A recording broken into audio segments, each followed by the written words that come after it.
Hey, GD Talbot here. So, yay! A video about writing. Oh, there's so few and far between. And I get so tired of talking about politics all the time. But I'm going to mix in a little politics anyways, but what are you going to do?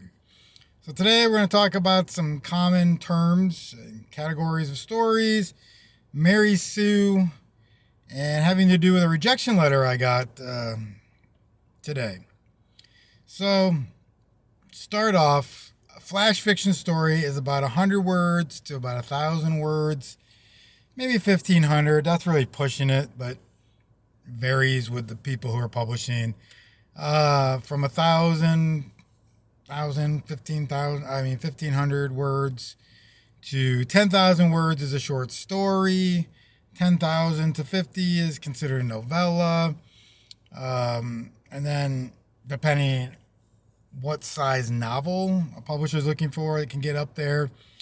You start getting that 125, 150,000 words, you really are looking at a series.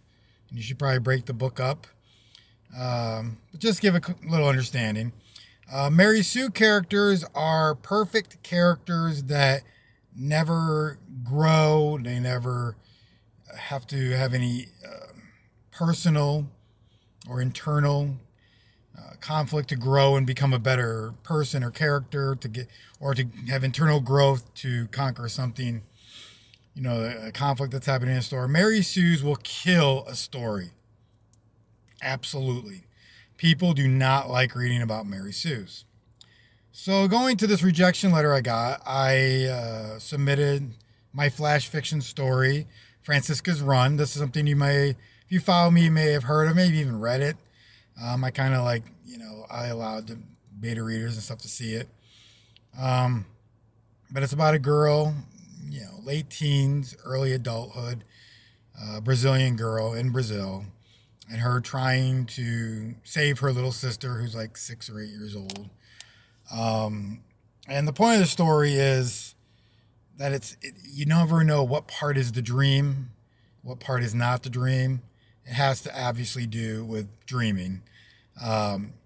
But the way I wrote it, people who've come back to me said, which part is the dream? Or is the whole thing a dream? Is she in a cycle of a dream?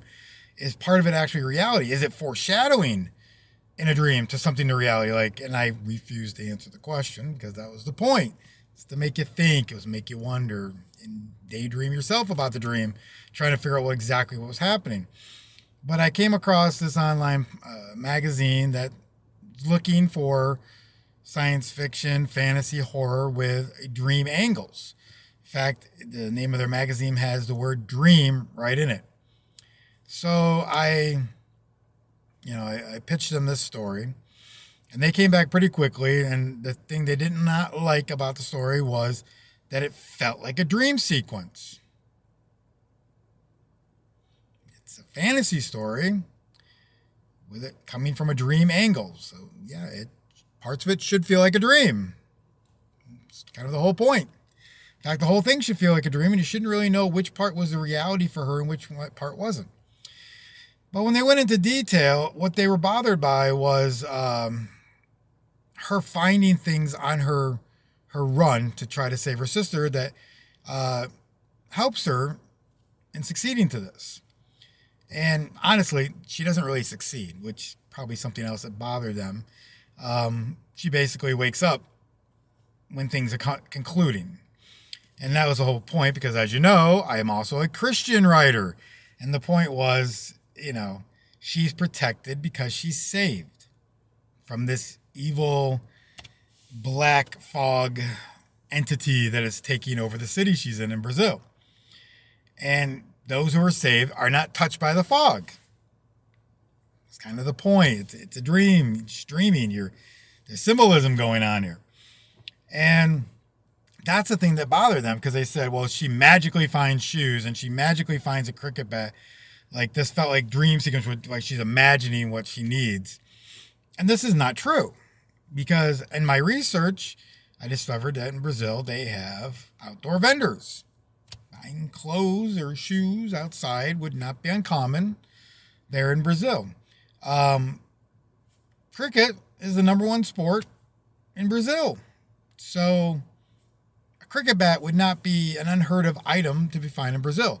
Another part of the story that I'm not saying is, the fog is invading the city and people are scattering and mobs are running. They're running too for their lives. Yeah, it wouldn't have been weird that somebody dropped or left a cricket bat. That's what the kids play. Like, it wouldn't be an unheard of item. And they made it seem like it was weird and bizarre. And my first reaction was to respond and say, would you rather her find magical snow boots and a samurai sword? Because those are items you would not find there. And that would absolutely make it a dream sequence, not realistic. So it's not really sure where the dream ends and where reality is beginning for this character, which was my point, to make it more interesting, that would actually make it a dream sequence. You was like, oh, yeah, she's finding snow boots in Brazil. She's dreaming. She's finding a samurai sword from the Orient. She's dreaming.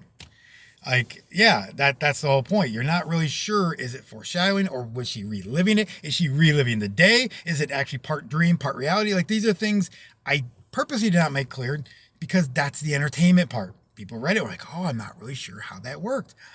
And it made that. I've said in past videos, I like the Kool-Aid man through the wall moments.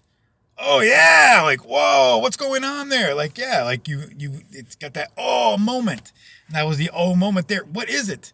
Is it foreshadowing? Is it dream sequence? She's stuck in a dream sequence. Is she coming out of the dream sequence? Is she coming into a reality? Yeah, that was the whole point. But getting back to my point, I was very upset with their reaction because the more I read into it, the more I realized they wanted her to overcome, not her be protected by God. It's like, she's a Brazilian woman and she must be a Mary Sue. She must be omnipotent and perfect and does everything to have to get through the conflicts that are happening, not just in herself, but physically around her because she's female and she's Brazilian. This is killing the book industry. And it's killing the movie industry. And it's killing TV industry. The entertainment industry is dying because of this. Because people do not want Mary Sue characters. Period. The industry wants it. This is why when you go on Rotten Tomatoes, the people who are watching movies are giving massively low ratings. And the experts are giving massive high ratings or vice versa. Because they're not on the same page anymore. Pushing agendas and narratives. Not pushing a good story. And this is the thing that's happening. It's killing our industry and it needs to stop because what it really was saying is you should have, because she's female and Brazilian, you should have made her in a Mary Sue perfect. No, she wouldn't be interesting then. She has to come over this conflict. The whole sequence is running and adrenaline and fear and wanting and fear turning to anger. I am going to protect my sister. If she was perfect, she wouldn't need any of that. It wouldn't make it interesting. It wouldn't make it exciting while you're reading it. And it was just really, really bothersome to me. So, and I see this happening a lot. And I wish it really would just stop. Because it is a great story. And like I said, we would have rather seen her overcome these obstacles on her own. But the thing is, in a way, she did. Because she's not dressed for running. Because we're not sure if she's waking up and going into a dream or is she waking up from a dream because it circles around on itself. But she gets up and she hears her sister screaming for help. She runs after her. She's not going to be dressed for running. She's going to be barefoot in a t-shirt running. She comes across a vendor selling shoes. Not uncommon. That would be a logical thing she would find to help her on her way. So she gets shoes, so she keeps going. And when she finally is going to have a confrontation with the villain in this, she sees a cricket bat, picks it up and runs. Yes, people are running everywhere scared. A child dropping their cricket bat on the road or dropping it against the side of a building would not be unheard of because children would have cricket bats in Brazil. Like I said, it just really bothered me. She did overcome on her own because she found the things she needed to get to the end of the story. But anyhow, very bothersome. So I guess my point is, if you are writing out there, don't fall for this. Don't create Mary Sue characters based on demographics to make people in the industry happy to produce a story that no one is going to want to read, or worse, your fan base reads it and hates it because you have a Mary Sue character. But that's my point. If you're out and about today, say kind words or do kind actions. Kindness spreads joy, and I'm drying them out. Bye.